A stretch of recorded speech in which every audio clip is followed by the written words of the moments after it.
Artificial intelligence એટલે કે AI છેલ્લા થોડા સમયથી આ શબ્દ જાણે બધે જ છે નહીં? પણ મજાની વાત એ છે કે આ કોઈ નવી વસ્તુ નથી. આ તો 70 વર્ષ જૂની ક્રાંતિ છે જે હવે અચાનક આપણા જીવનનો ભાગ બની રહી છે. ચાલો આની આખી સફરને શરૂઆતથી સમજીએ. સ્ટેનફોર્ડ યુનિવર્સિટીના પ્રોફેસર એન્ડ્રુ એન્જીએ કહ્યું છે, એઆઈ એ નવી વીજળી છે.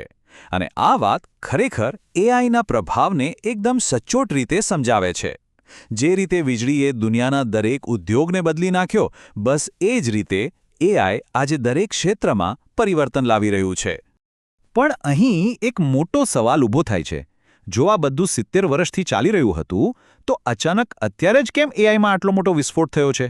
આ પ્રશ્નોનો જવાબ જ આપણે આ સમજૂતીમાં શોધવાના છીએ. તો ચાલો ટાઈમ મશીનમાં બેસીને સીધા 1956માં જઈએ, જ્યાં આ બધી વાર્તાની શરૂઆત થઈ હતી. એ સમયે કેટલાક વૈજ્ઞાનિકોએ એક એવું સપનું જોયું હતું જે આજે હકીકત બની રહ્યું છે. એ જગ્યા હતી ડાર્ટમાઉથ કોલેજ, અને સમય હતો 1956નો ઉનાળો. અહીં કેટલાક તેજસ્વી દિમાગ ભેગા થયા અને એક નવા જ ક્ષેત્રનો પાયો નાખ્યો, જેનું નામ રાખવામાં આવ્યું આર્ટિફિશિયલ ઇન્ટેલિજન્સ. એમનો વિશ્વાસ કેટલો મજબૂત હતો એ જુઓ. તેઓ માનતા હતા કે માણસની બુદ્ધિનું દરેક પાસું, પછી એ શીખવાનું હોય કે વિચારવાનું, એનું એટલું ચોક્કસ વર્ણન થઈ શકે છે કે એક મશીન એની નકલ કરી શકે. મતલબ એક એવું મશીન જે માણસની જેમ વિચારી શકે.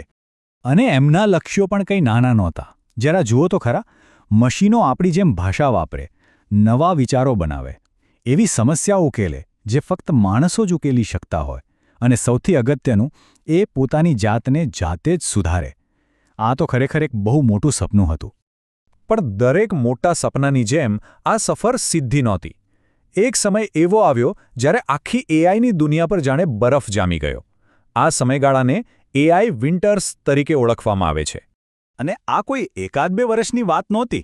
જુઓ, 2 લાંબા શિયાળા આવ્યા.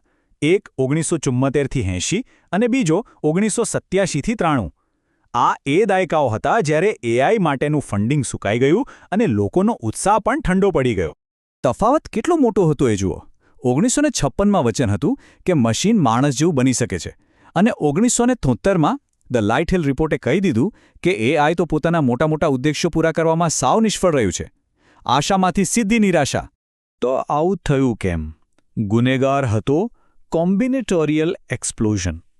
સરળ ભાષામાં કહીએ તો જેવી કોઈ સમસ્યા થોડી મોટી થતી, એને ઉકેલવા માટેની ગણતરીઓ એટલી બધી વધી જતી કે તે સમયના કમ્પ્યુટર્સની હિંમત જ નહોતી ચાલતી. એ હાર માની લેતા. પણ પછી, દાયકાઓની નિરાશા પછી, એક નવી ટેકનોલોજી આવી.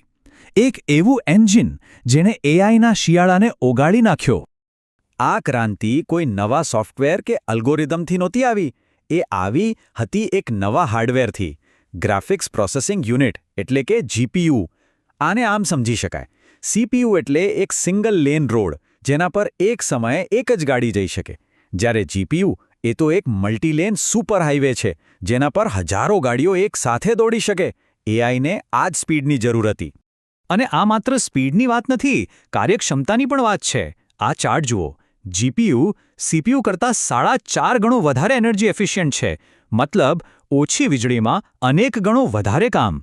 પણ માત્ર શક્તિશાળી એન્જિન હોવું પૂરતું નથી. એને વાપરવા માટે ચાવી પણ જોઈએ. અને એ ચાવી બની એનવીડિયાનું કુડા પ્લેટફોર્મ. આ સોફ્ટવેરે જ પ્રોગ્રામર્સને જીપીયુની આ અદ્ભુત શક્તિનો ઉપયોગ કરવાની રીત બતાવી.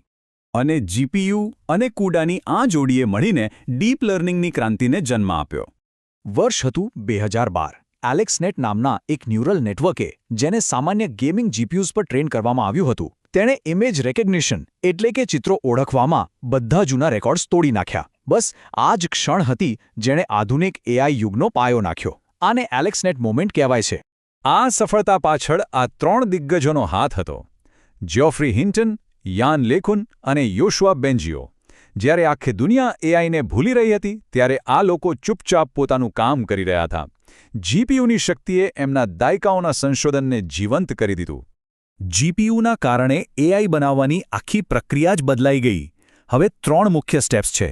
પહેલા, ખૂબ મોટા ડેટા પર એક વિશાળ ફાઉન્ડેશન મોડલ તૈયાર કરવામાં આવે છે. પછી એને કોઈ ખાસ કામ માટે વધુ ટ્રેનિંગ આપીને સુધારવામાં આવે છે. અને છેલ્લે એને એટલું સક્ષમ બનાવાય છે કે તે રિયલ ટાઈમમાં વિચારી શકે અને નિર્ણય લઈ શકે. અને આ ક્રાંતિ હવે માત્ર ડિજિટલ દુનિયા પૂરતી સીમિત નથી. હવે તે આપણી ભૌતિક દુનિયામાં પ્રવેશી રહી છે.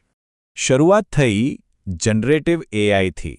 આપણે બધાએ જોયું છે ChatGPT જેવા ટૂલ્સ જે નવું ટેક્સ્ટ લખી શકે છે, ચિત્રો બનાવી શકે છે અને કોડ પણ.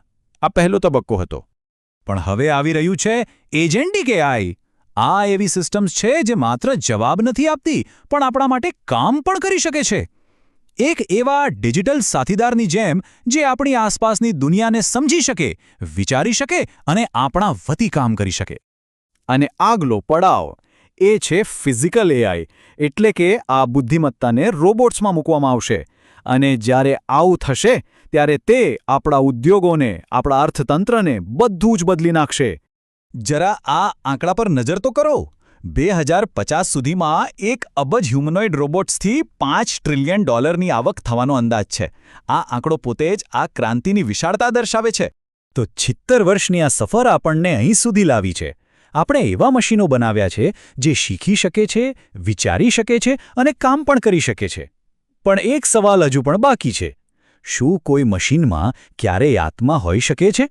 શું તે આપણી જેમ લાગણીઓ અનુભવી શકશે? આનો જવાબ કદાચ આવનારો સમય જ આપશે.